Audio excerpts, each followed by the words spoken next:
你不是也想看那个打铁花表演吗？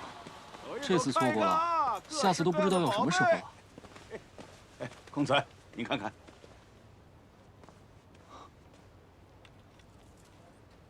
阿洛，这个很衬你，你喜欢吗？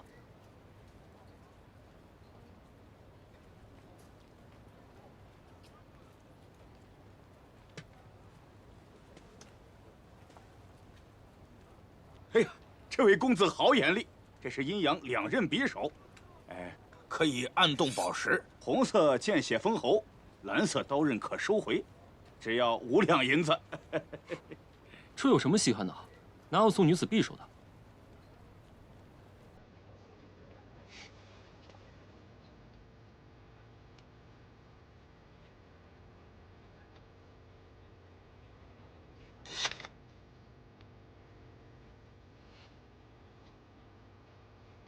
我很喜欢。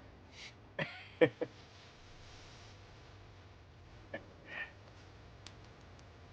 呦，谢谢公子。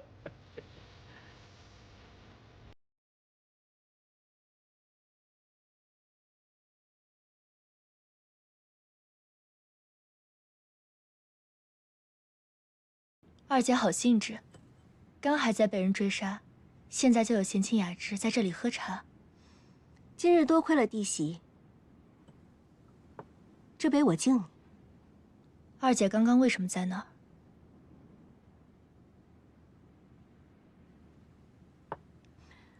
我不是打算在京城开一家新酒楼，正巧看到这醉仙楼在出队，就把它盘了下来。本想着借着花灯节宣布易主的事情，没想到出了这样的事。出队？对，就在前2天吧。听说这老板娘要回乡嫁人。嫁人为何要把店铺出队？你好像很关心这位老板娘。只是觉得奇怪，问问罢了。说起来，你们大婚的时间定在什么时候了？山雨欲来，就定在1个月之后吧。朝夕的身体，我等不了这么久了。家主定会早日康复的。还有一件事，三少主刚回府，身上伤还未愈。若近日有人来探访，你做主就好。是。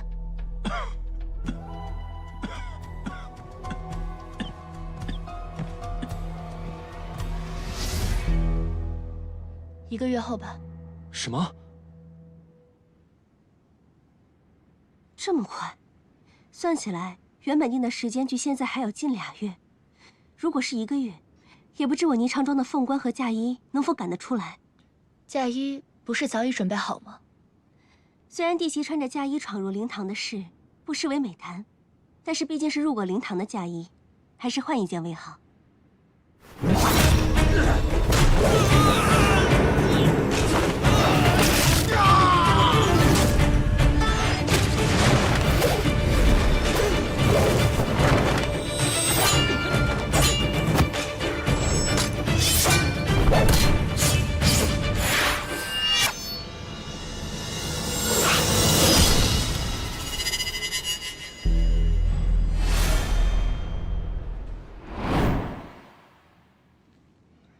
不必了。你这是不想收下我的心意？自然不是。三弟也刚好可以一。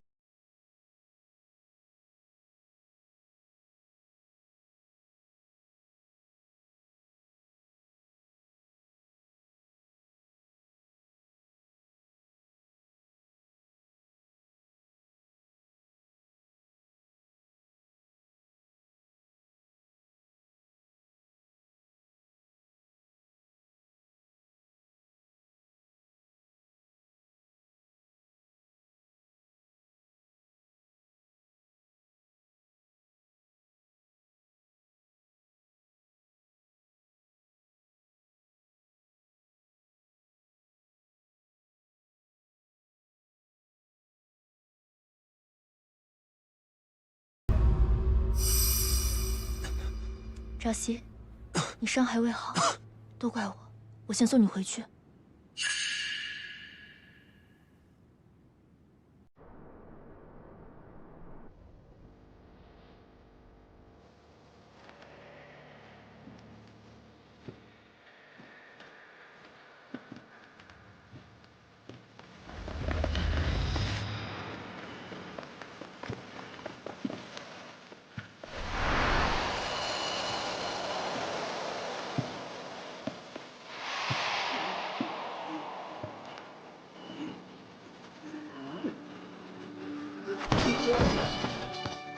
所以，那些刺客逃进了二姐的院子。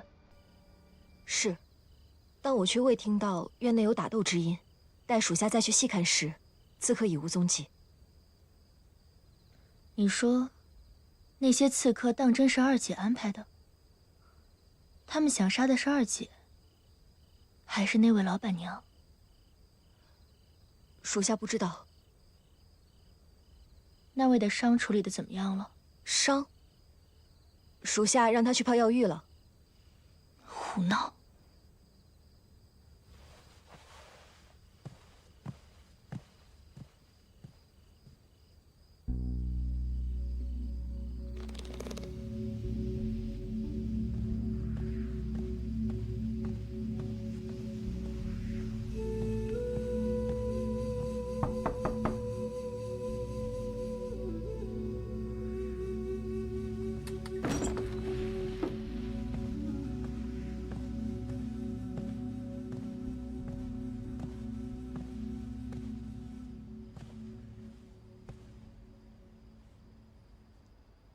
时辰到了。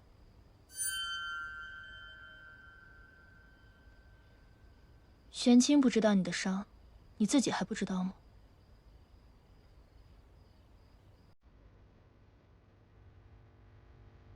我来为你换药。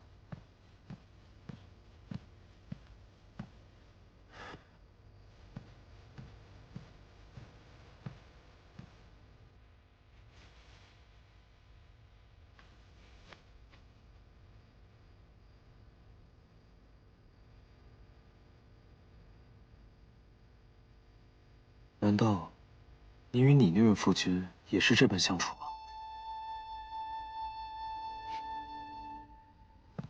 从前我受伤的时候，他也是这般哄我的。这是夫妻间的情趣，你不必理解。你只管做好你的表演。今天你表现得不错。情趣。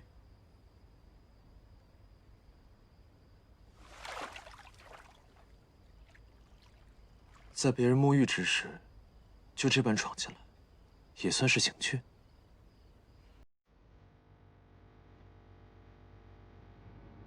我敲门了。再说，如果我不闯进来，有些人的伤口就要溃烂了。我发现，你不说话的时候，更讨人喜欢。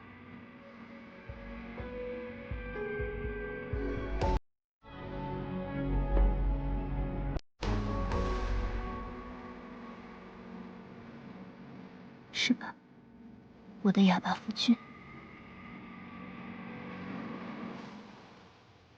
明日，我便教你怎么学他说话。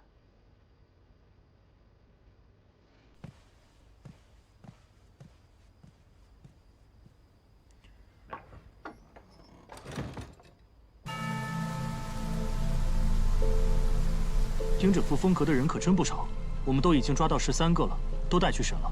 不过最近我可能要避避风头，院子里那个侍卫耳朵灵得很，我好几次想潜进来，都差点被他抓住。审得如何了？他们口风倒是紧得很，不过您放心，不出3日，他们定然能招。3日。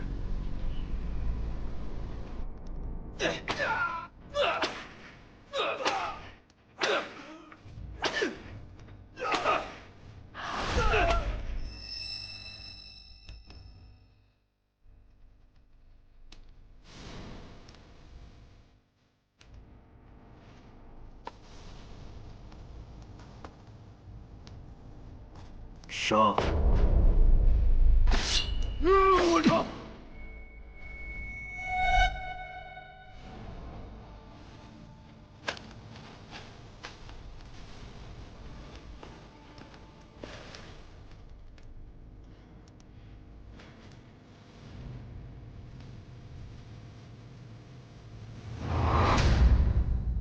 陆上，那这些人，我从来不留无用之人，就送他们一程。是。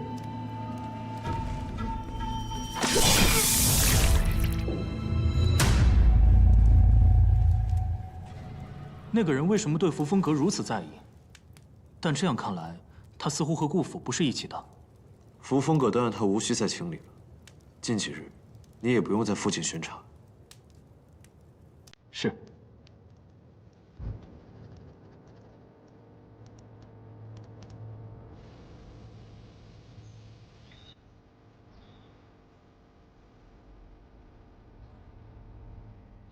这几日倒是安静了不少，你也未见阁内有暗探潜入。未曾，倒是有人逗留在扶风阁外，那人轻功了得，属下一时间还未查到他的踪迹。自从我那位夫君来了之后，我倒是清醒了不少。看来我得去看看他。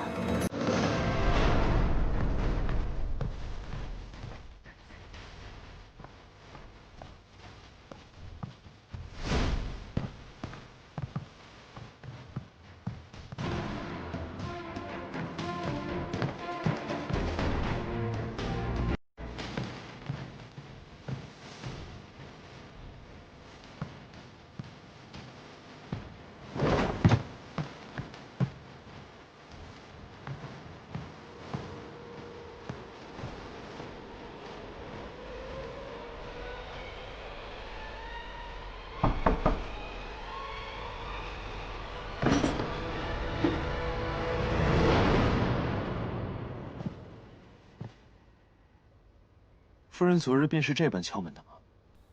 夫人今日怎么来得这般早？昨日不是和夫君说过，要教夫君怎么说话吗？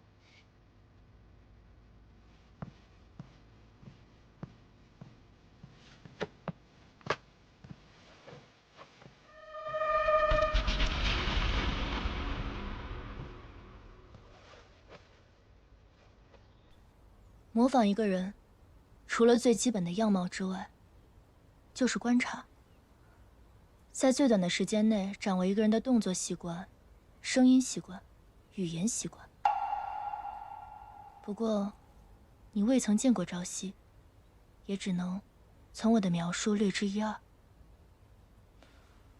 换言之，与其他人接触的越少，才越安全。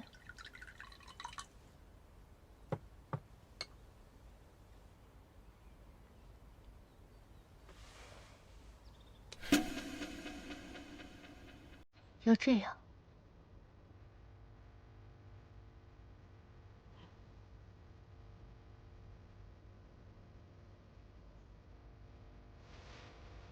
朝夕身体底子差，常人能触碰的热茶的温度，他无法触碰。所以接茶时要接托盘。这是第一课。喝完这杯茶，我教你怎么学他说话。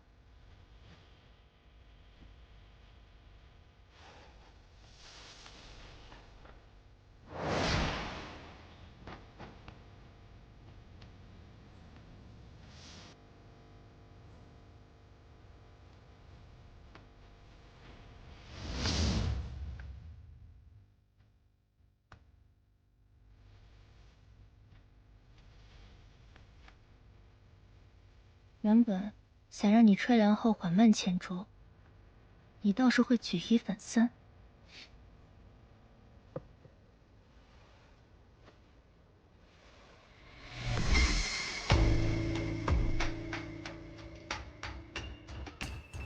夫人，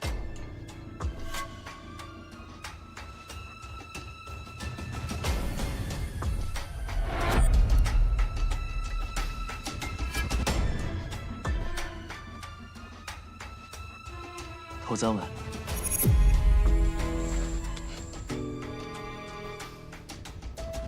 夫人，这是何意？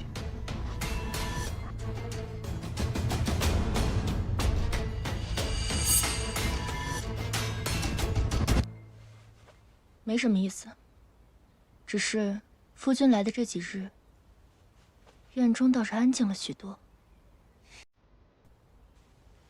我现在来教夫君怎么学朝夕说话吧。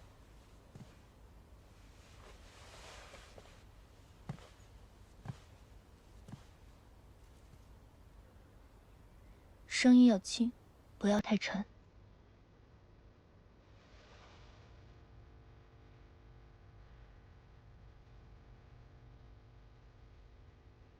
起唇要慢。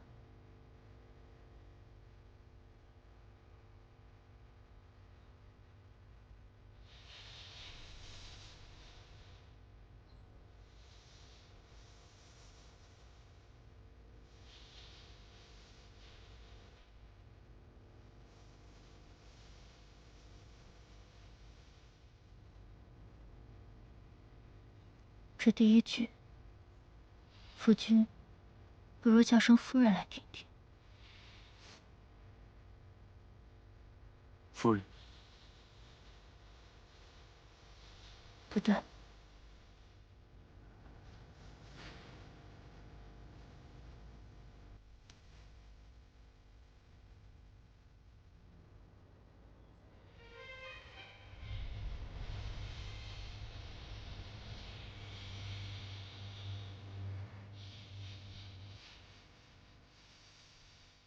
夫人，正是这般。你记得勤加练习。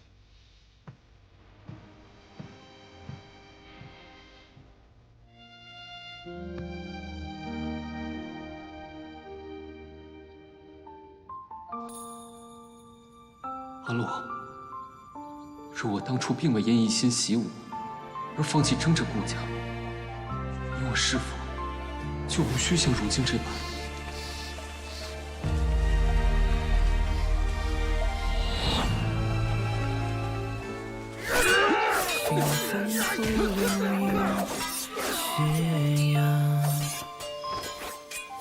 旧梦如诗云悠长，回忆似水流年堂，往事流转心迷茫，繁华如梦中散场，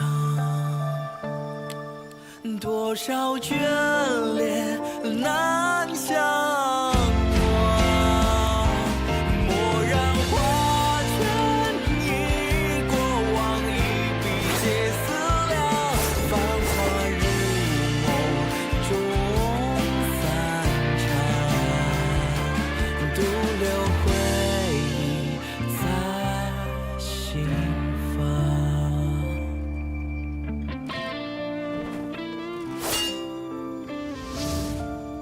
现下竟要我看你另嫁他人，你二人相处不过数日，你当真心悦于他吗？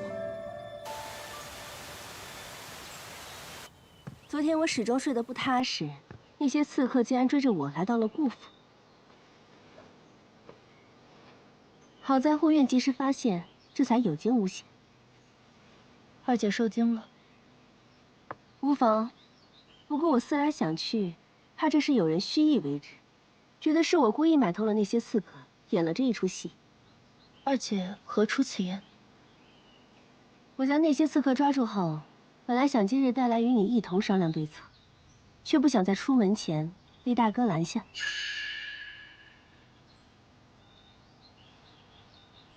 有句话，我不知当不当说。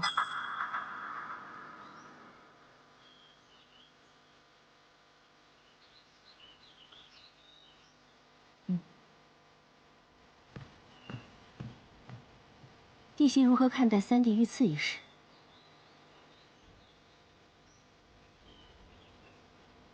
你当真相信三弟只是图欲盗匪？二姐，如今邪术只你和我，如果你有什么话，不妨直说。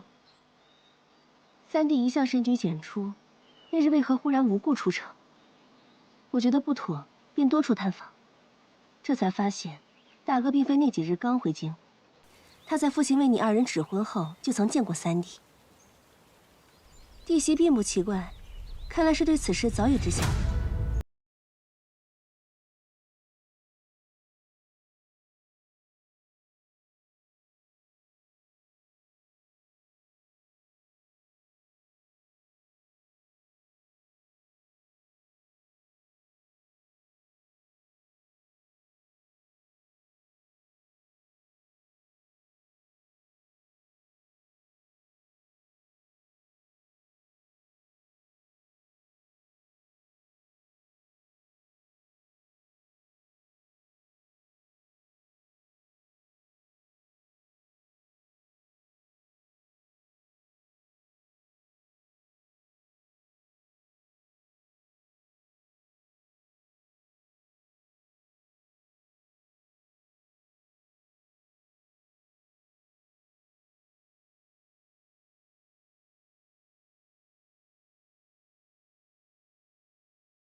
我念他是位可怜之人，便将他留在了霓裳庄。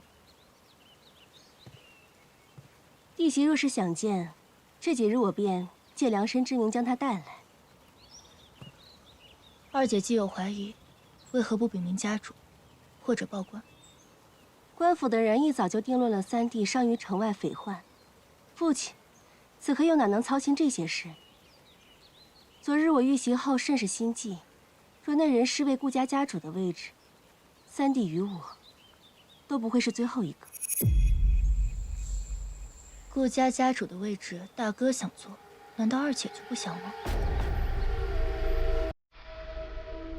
大哥帮忙打理商铺多年，在表面上虽然颇受认可，但外人不知，顾家人谁会不知道玄机阁才是顾家最核心的部分？最终谁会成为新任家主？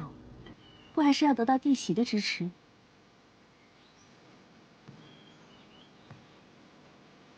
我知弟媳因三弟之事怀疑我，但如果是我，我是断不会以这种拙劣的方法杀人的。总有无数种方法可以杀人于无形，不是吗？比如用毒。弟媳何出此言？二姐素来深谙用毒之法，研制的毒药与解药都是千金难求。可是冷言便是中了一种奇毒，七窍流血，含笑而亡，倒像是二姐研制出来的笑九泉。看来那人是铁了心想将这脏水泼到我身上。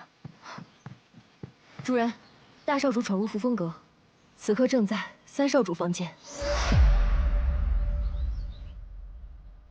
大哥今日来此，所为何事？单日大雪之后，我的身体也不大舒服。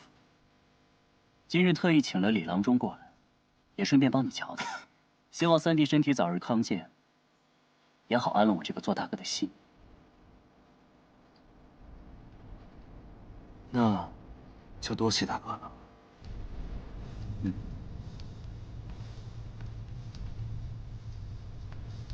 脚步轻盈，虎口生剑，此人与寻常郎中不同，倒像是习武之人。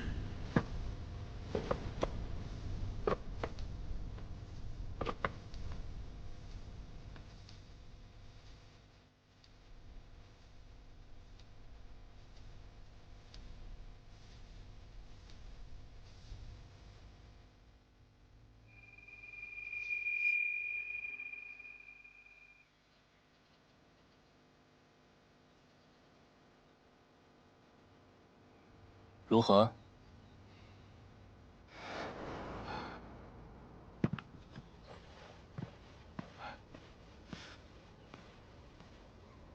与大少主所料不差，三少主救急心伤，还需仔细调养。下去吧。是。这几日，朝廷已命人肃清城外匪患。三弟那日遇袭，不知对盗匪可还有印象？那日太混乱了，我也记不太清了。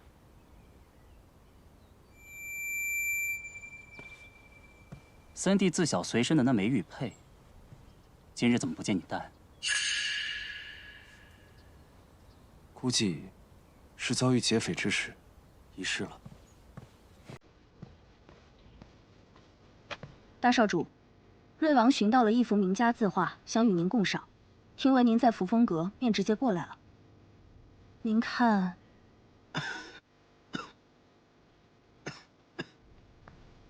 大哥好兴致啊！今日竟有空来我扶风阁。只是家主请来的郎中刚为朝夕看过病情，大哥携其他郎中前来，若传到家主的耳中，恐怕会惹闲言碎语，说大哥不信任家主找来的郎中呢。既然我的这份好意弟媳不愿领情，那便手不过事。怎么能让瑞王在外面候着呢？快请他进来。是。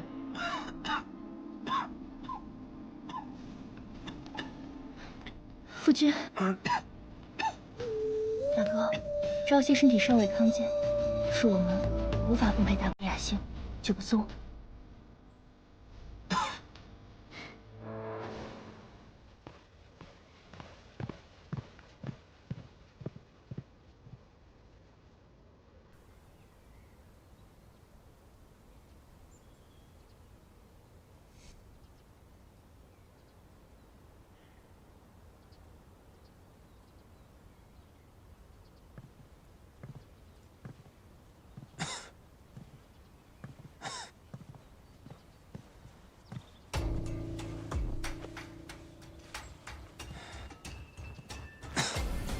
夫君的演技真是越发炉火纯青，真让人佩服。只是伤寒未愈罢了。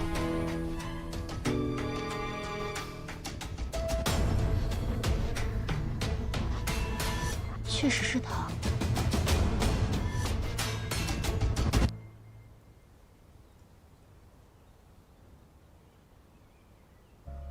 好好休息。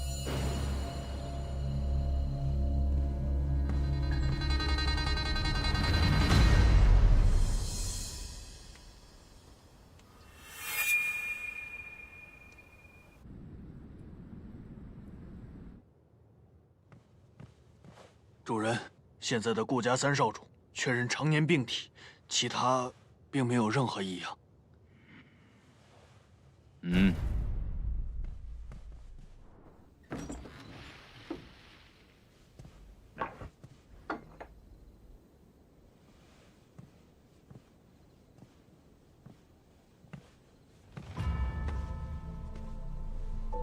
主人，东风已至。今日若有人来访，便说我身体不适，暂不见客。主人，你当真要去？自然。只是不知道我这位夫君，属下之前差人去探访过他的故居，此人关系简单，情况属实。主人是还有所顾虑？就是太简单，才会让人心生忧虑。怎么能让瑞王在外面候着呢？快请他进来。是。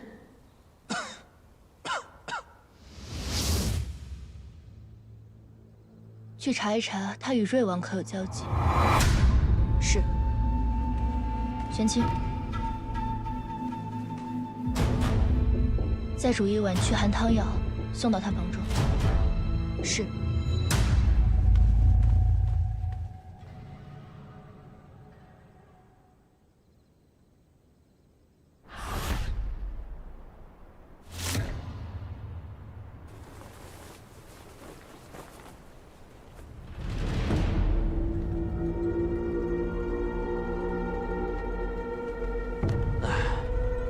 难得赶上青雀和玄武两位老大出任务，兄弟们全喝酒去了，就在那当值，还得巡逻。行了，大家都不在，可别出什么乱子了。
看看玄机阁里怎么了？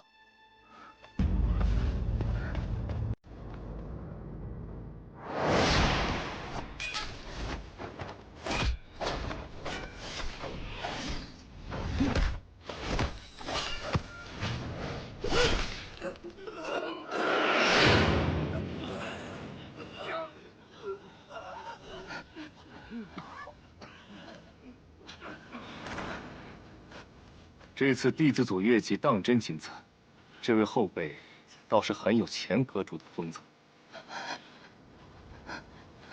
看来这次的天子任务还是要你去处理了。时辰尚未到。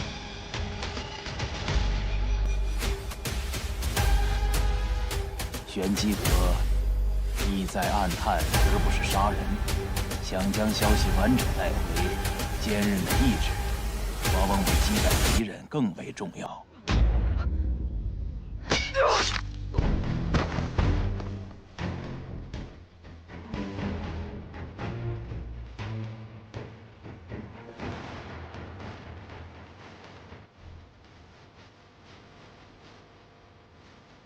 弟子组顾玉若，请见天子任务。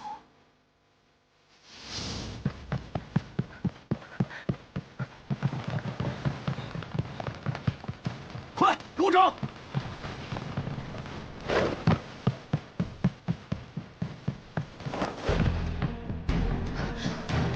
主人，收到，别让他们跑了。你先去找他，他们我来。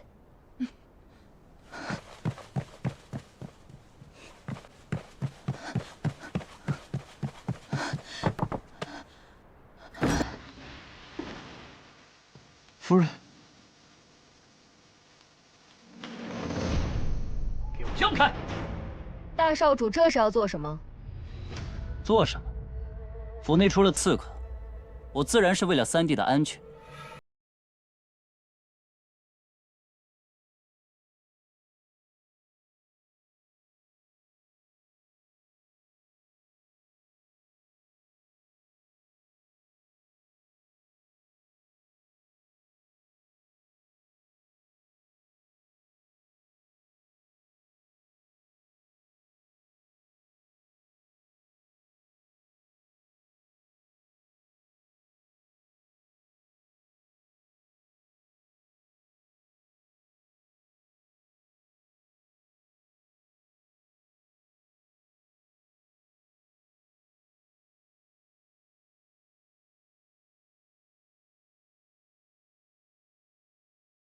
刺客闯入，为了三弟的安全，还请配合搜查。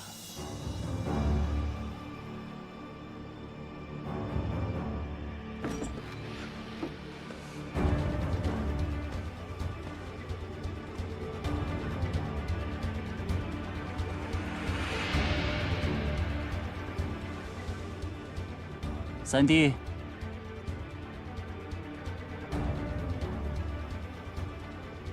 得罪了。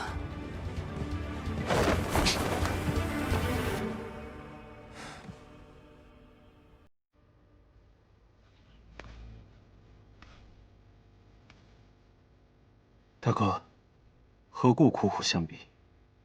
只因我事事不争，便可随意拿捏，对吗？ 不，若说是因为安全，我路遇劫匪之时，大哥又在何处？是，大哥并未寻我，却在家中设下灵堂，这份情谊，大哥，你要我如何偿还？此事我也只是道听途说。深夜我与夫人共眠，大哥明知我负伤，竟以此等理由夜闯我扶风阁。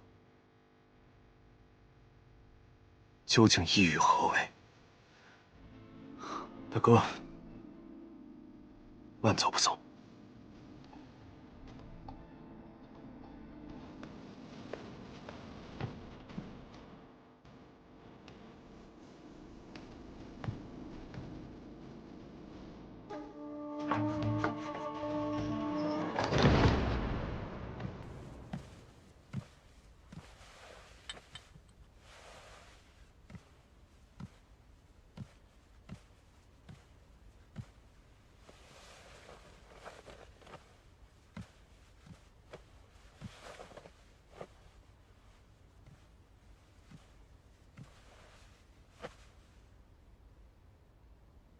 你怎么？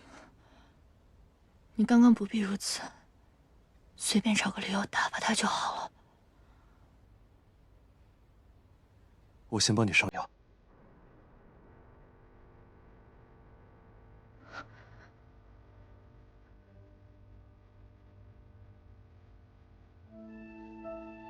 你刚刚不该与他对峙。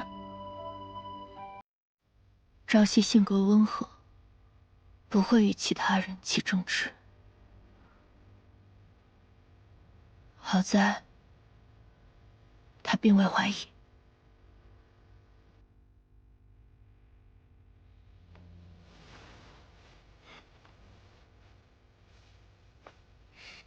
那该如何？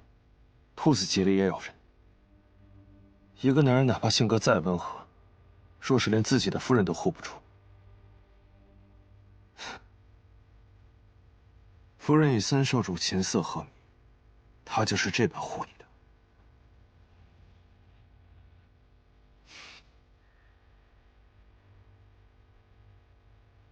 时候也不早了，早点休息。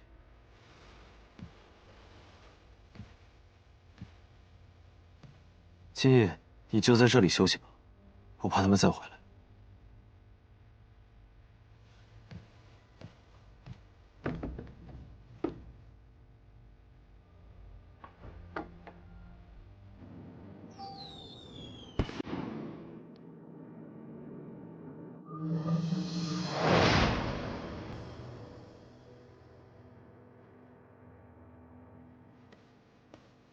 参见阁主。你应该知道，我为什么召你来。是。这2年，安排你在老大身边，任务该如何做，你没忘吧？没忘。嗯。这是这次的任务和你的身份，虽然只是弟子任务，但牵涉甚广。 你的画技在弟子组算得上拔尖，就由你去完成吧。阁主定不辱命。嗯，去吧。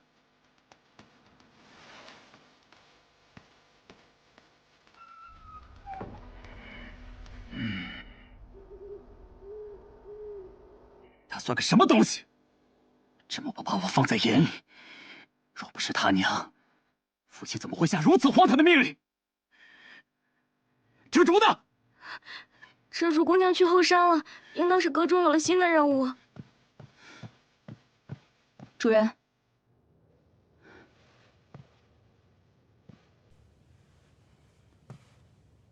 下去吧。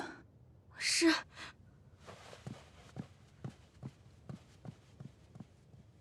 有新任务了。是。阁主命我收拾细软，明日动身。这次任务虽然可能会有危险，但完成之后，阁主定会有大赏。遮竹也可以成为主人的助力。有危险？主人放心，我一定会顺利完成任务的。我看看，这里只有你我2人。放心，这件事情不会有第3个人知道。主人，这玄机阁的任务，你还知道谁是你的主子？遮竹自然不敢忘记。自遮竹成为主人的死士起，遮竹的命都是主人的。这次再回玄机阁接下此任务，也是希望日后可以更好的帮助主人。既然如此，拿来。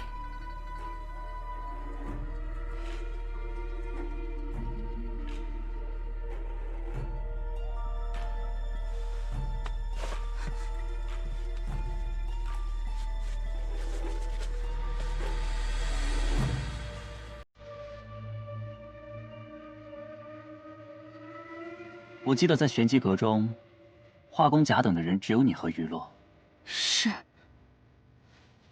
你去回复他们，这次的任务你不能接了。主人，你也知道，这次的任务很危险，我怎么能让你隐身犯险呢？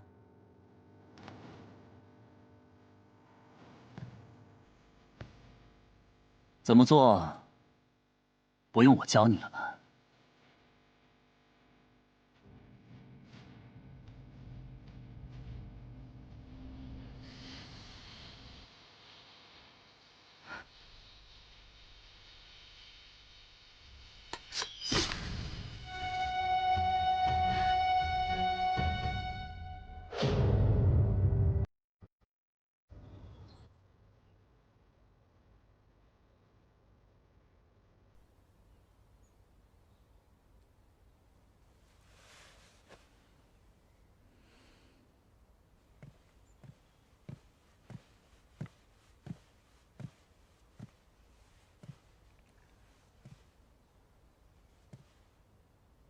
醒了。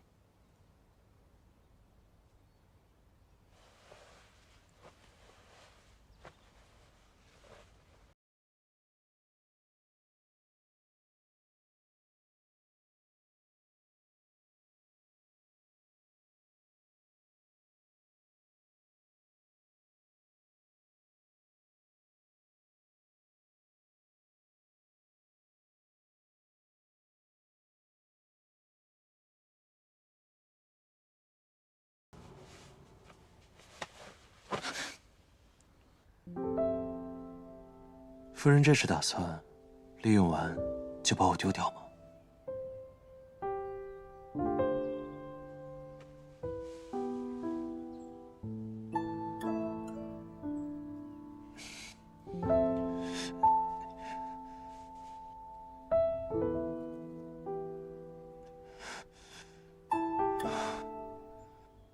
谁说我打算用完就扔？夫君还要如何？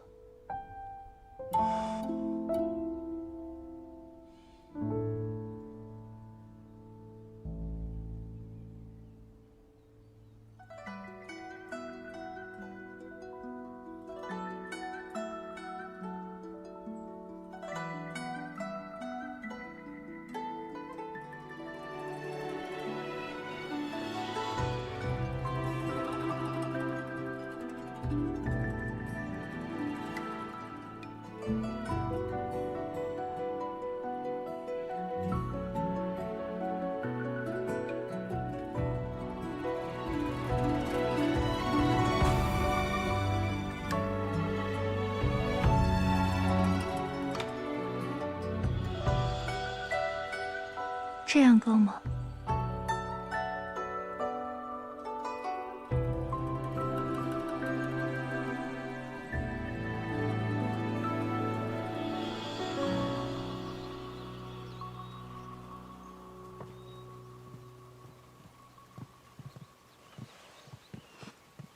弟媳怎么来的这么快？你们慢慢来，我不急的。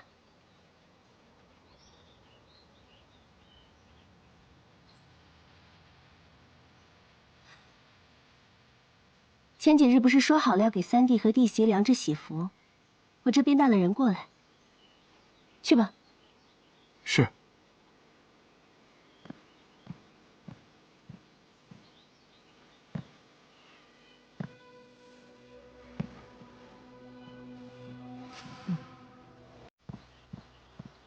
婉娘，这位便是今日要量身的美人。你便是冷颜的。回姑娘的话，小女子虽常伴冷颜身旁，却对她的那些勾当并不是很了解。但是在出事的半月前，的确有一位黑衣男子前来买命。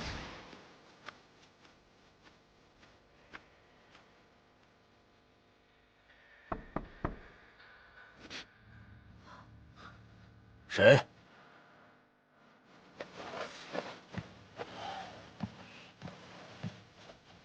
大概在10日之前，那人在夜里丢下1袋银两，说是定金。我好像听他说是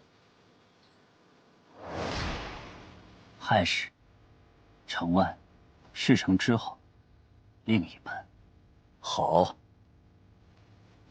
亥时，什么城外？当时我闻到了一股淡淡的清香，那味道是不同于市井乡野的。应该是为权贵之人特意调配的，因小女子深谙香道，所以我对那味道记忆颇深。后来是二小姐让我去辨识大少主的声音时，我发现大少主身上的味道竟与那夜的一模一样。大哥身上的香料确实是他特意调配出的，只他一人在用。这一点府上知道的人不少，弟媳自可去调查。三弟的事与大哥脱不了干系，只是不知父亲会如何处置大哥。亥时，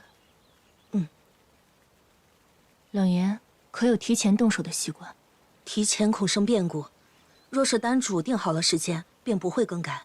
他说过的，这个是规矩，不会破坏。冷颜回时，可有向你提起了什么？他的那些勾当，我自是不会参与的，也不会同他问起。不过我记得那日他的确回来得很晚。而且当时他嘴上骂骂咧咧地说，到手的鸭子给飞了。他这个任务不是也没成吗？三少主不是也回来了吗？可有受伤？未曾。那日你们收下定金的银两，冷颜遭灭口时，可有人收走？未曾。啊。不过我在回去取贴身衣物的时候，我发现了藏在门后的另外1袋银两。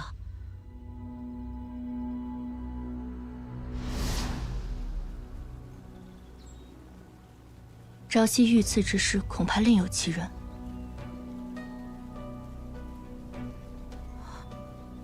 三弟并未习武，杀手未受伤而归也不无可能。侍卫回报，朝夕遇刺是在虚实。如若属实，冷颜到时，恐怕朝夕已经。再则，若是大哥买凶后欲灭口，也当将银两拿回，才能完全洗脱嫌疑。但他偷偷来放下第2笔银两，说明他可能并不知道冷颜失手。虚实，有趣。这么说来，大哥虽然买了凶，但有人提前动了手，此事大哥并不知道。如你所言，当日虚实出现的人又是谁？也或许，这是大哥演的一出好戏。二姐以为呢？说不定是我呢。弟媳打算如何处理此事？既然朝夕平安归来，那此事便只是家事。今日是要来为弟媳量制喜服的，婉娘。夫人放心，不急。二姐送来的心意，余落心底自然是感恩，只是我更好奇，你二人是如何相识，个中经过，从何得知？主上这几天怎么样？他们没有发现什么吧？上次在灯会上，我想去找你，可惜那个女侍卫一直跟着你。你调查清楚了，这顾朝夕当真不会武功。是，他自小身体孱弱，无法修习武功。主上为何这样问？既然顾朝夕不会武功，那顾朝生为何要试探我的功力？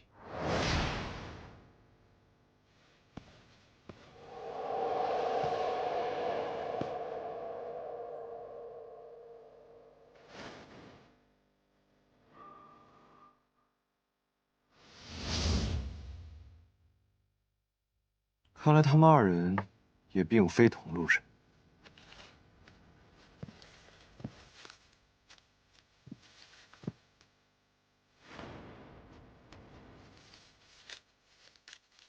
冷言，是，这位顾家大少主心事真的很，竟然买凶去杀自己的三弟。所以，顾朝夕真的是他杀的？会不会那天您遇到的也是？缱绻之地，亲情也不过如此。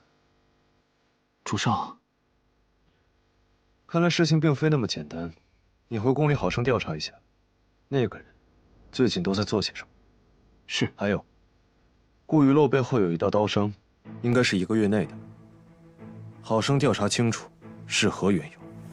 是。主上，您怀疑是他？夫君。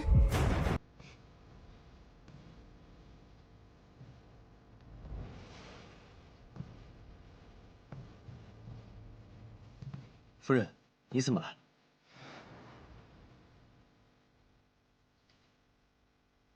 还不是怕梁一人毛手毛脚的。你身上还有伤，我不放心。我来吧。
有劳了。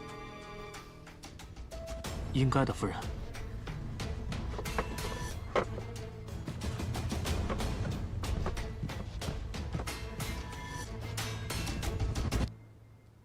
原本我还担心二姐会查出你们尺寸的差异，看来是我多虑了。你们的尺寸相似，基本上是没有什么差别的。这种小事都记得这么清楚，看来夫人与你的夫君当真是情投意合。夫君说笑了。前几日不是还说过要教你怎么下棋？既然现在无事，不如我们切磋几局可好？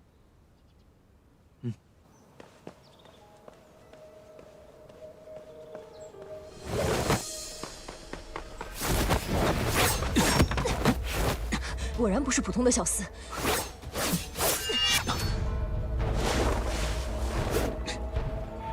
主上，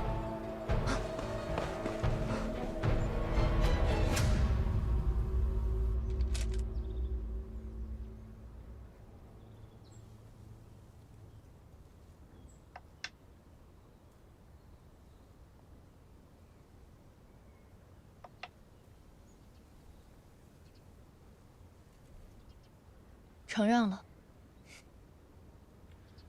是夫人棋艺高超，在下自愧不如。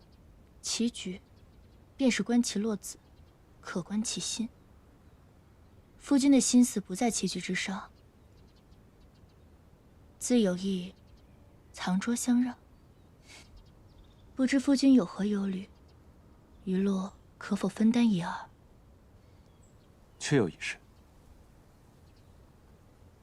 愿闻其详。昨日大哥所说的玄机阁是为何？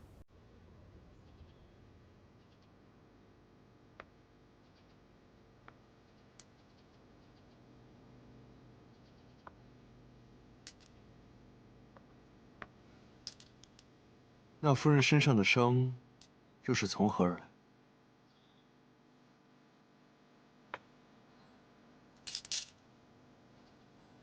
不知夫君是以何身份相问？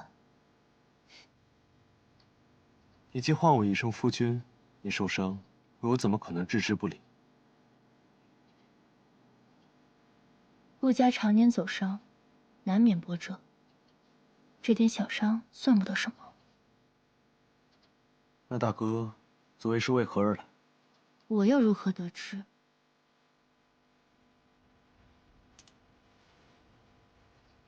二姐呢？二姐近日因何而来？是否是信得过之人？若我说一切皆是为了三弟，弟媳可愿相信？主人，阁主有请。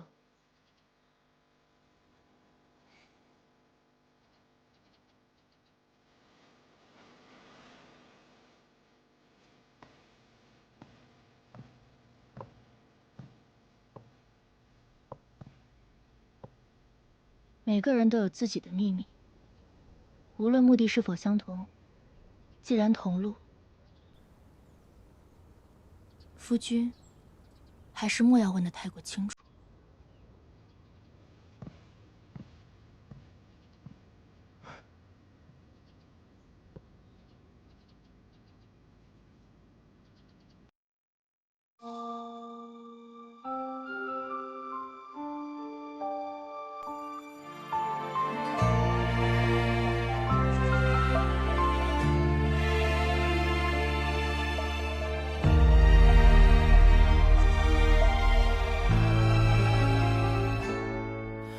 清风拂柳影斜阳，故乡深深岁月藏。青石板上影沧桑，落花飘零，轻微扬，思念绕心房，琴弦悠悠诉离殇。往昔故事心中放，